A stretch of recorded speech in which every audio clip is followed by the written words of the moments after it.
Hello everyone, in this video I'm going to tell you everything you missed about the new game from Dogbytegames, also known as Project Next.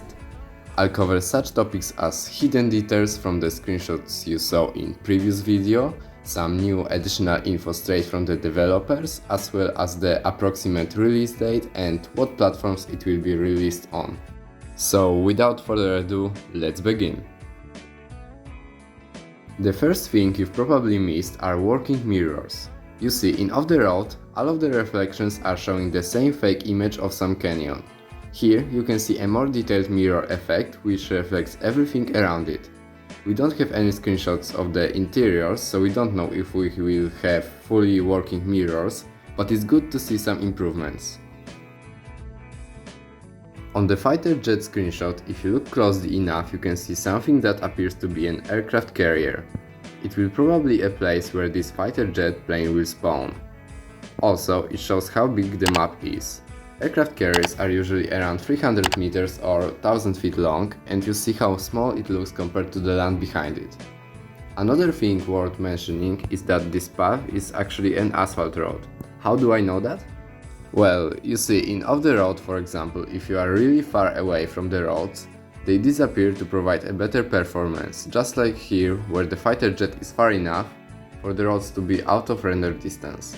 It is also confirmed that there will be an airstrip on every map, and that the fighter jet itself has completely new physics, allowing it to do barrel rolls and loops. I hope the height limit will be high enough to try all of those new tricks. Another little detail worth mentioning is a new boat hiding behind the tree. Thanks to Off the Road Forever for noticing this detail. Moving on to the next screenshots, we saw a few street signs.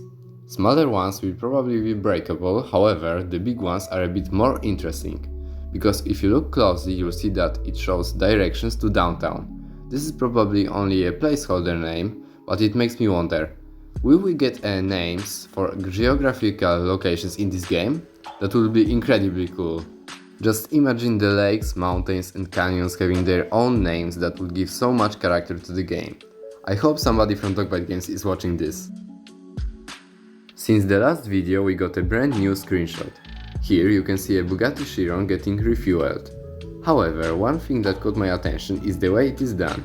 In every other game, like let's say Car X Street, refueling looks like this. You just stop the car and click a button to refuel with normal fuel for some amount of in-game cash or pay some premium currency for some better type of fuel. It's just boring. Here it's done much better. When you are low on fuel, you drive to the nearest gas station and then you need to get out of the vehicle and manually grab the nozzle and then refuel your car. The best part of it is that it will be free and you can upgrade your car to increase its fuel capacity. You will be also able to carry items like in Off the Road Unleashed. You can also see some new graphical features here like bloom. We can also see some screen space reflections being tested. The game is of course work in progress and we can expect much more interesting effects in the future. You probably didn't pay too much attention to those utility poles because you saw them in Off the Road. However, there is one crucial difference. Here, poles are actually connected with the wires. Those poles are breakable, so I wonder how those wires will behave. Will they have actual physics or will they just disappear like in most other games? All aircrafts in Off the Road have a simple name with Dogbytegames and the year this vehicle was made. The fighter jet has DBG-023 written on it, which means that they started working on it in 2023. Now let's take a closer look at the map itself. The terrain features are a bit different than in the previous games.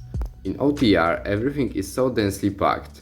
Here there is much more space and a lot of empty fields. Personally, I like this way of making terrain much more.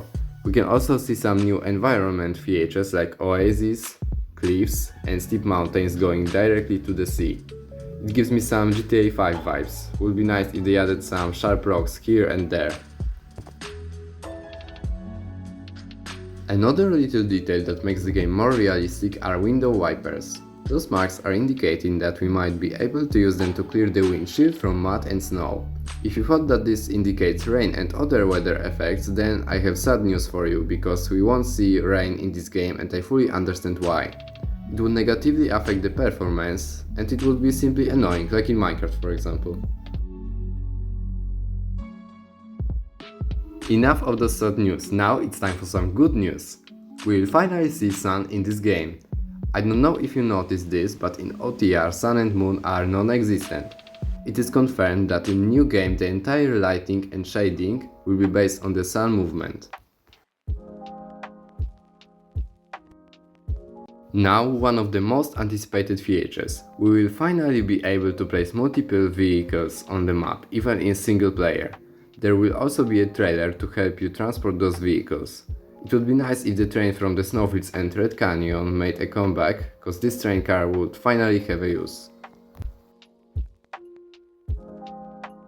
Last thing you need to know about the new game are platforms. Many of you asked what platforms will it be released on. So here's the answer straight from the developers. Those screenshots come from the mobile version. They didn't want to tell us about other platforms, so there is a chance that they are cooking something in the background. In terms of performance required, there is no info yet, but Dogbytegames always put a lot of work into optimization. If I were to guess, I would opt for at least 3GB of RAM, GPU Adreno 510 or better, around 1.5 GB of free storage to download the game, and eventually Android 8.0 or higher. Those are specs that in my opinion should be enough to run the game in stable 60 FPS. If you aren't an expert in technical stuff, then I can tell you that any phone from 2019 or better should be able to run the game. Alright, that's all for today. Thank you so much for watching. Be sure to subscribe, because I will be one of the first people in the world to try a pre-release version of this game later this year, and you definitely don't want to miss it. Bye!